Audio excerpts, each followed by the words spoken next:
Okay, and so to get back to this last bit of work, I did want to finish the letter, which I dedicated to Spiritual Whistleblower, which I never got a chance to finish posting yesterday.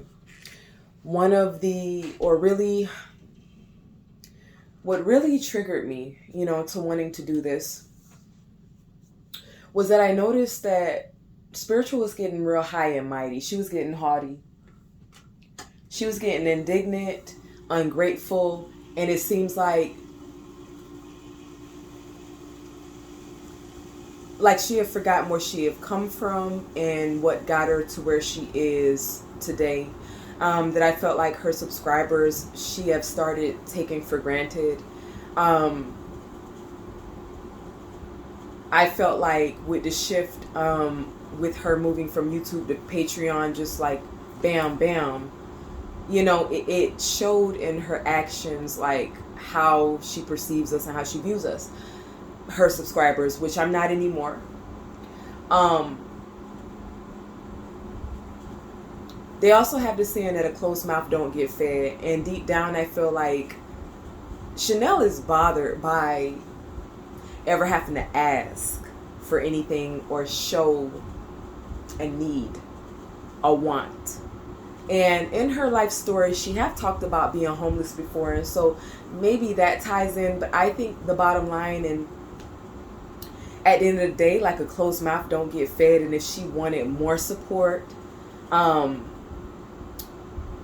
whatever that might have been, she was more than free to come to her followers and communicate that. But it just seems like she have a pride issue. And so I'm not here to sit on a high horse and judge nobody. But if what initially attracted me to you, what attracted me to that page was the lightheartedness. There was humor back in the day. There was fun. We used to come into the videos like she was our friend, our sister. And then one day things turned dark around last year, the holiday time. I think she had mentioned a relative passing or something like that. And it just seemed like it was not fun anymore. It got serious. It got dry. It wasn't what, and it haven't ever went back since then, right? And so the energy, it seemed, have turned demonic. And before I get on to reading the rest of the letter, I also wanted to say that I noticed Spiritual gets on a high horse again and does all of this wishing for other, she had got on a video drunk the other day, and I think I left a note too in the comments like, please don't ever get on live or get online drunk again. It's very messy.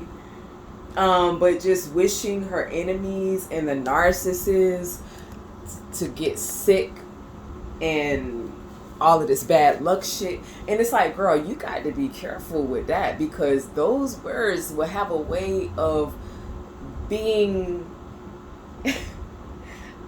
like rubber to the narcissist and glue to you.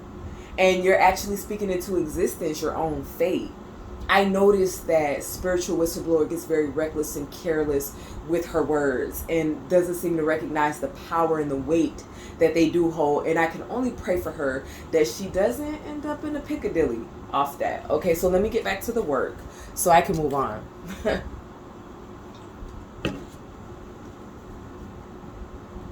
So I'm noticing a pattern.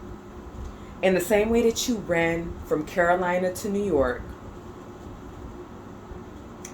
is the same way that you ran from YouTube to Patreon at the first sign of distress, trouble, only to eventually double back.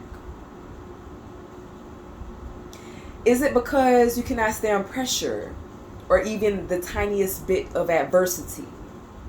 You see, your supporters have every right to tell you when you're drunk and or out of whack.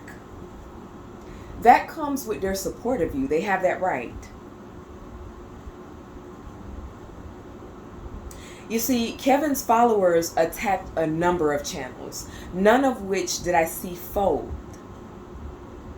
You made yourself and your followers look weak as hell. Weak as hell. You see, you represent more than just yourself when you build up a following like you have. And the reflections upon you radiate and reflect upon your followers too. Okay? This is why I say they have a right to check you when it's needed.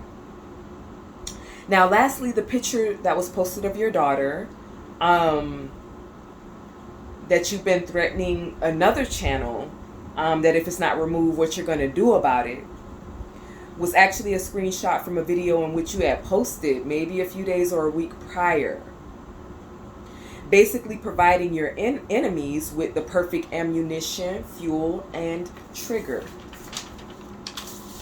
Leading me to just feel like if you know how sensitive you are about her, and you know that you've had people locked up in the past about her, that have to make you think two and three times before posting her for any reason at all, because you know how you can get. So I'm gonna just leave it at that, because I know how I am about mine. I get the same motherfucking way, and this is why on my social media you will not see pictures of my child. So I can only hope that all of this happening has helped to conceptualize and reiterate the importance of healing before so-called helping others. Since now the channel has been reduced to a poster child of what not to allow the disorder, narcissistic personality disorder, to reduce you to. Your subscribers are no longer subscribers, but prisoners to your psychosis. And do not worry, I am officially unsubscribed. And the only purpose of this video is to renounce any and all former recommendations and or affiliations to you or your channel. Good day, man.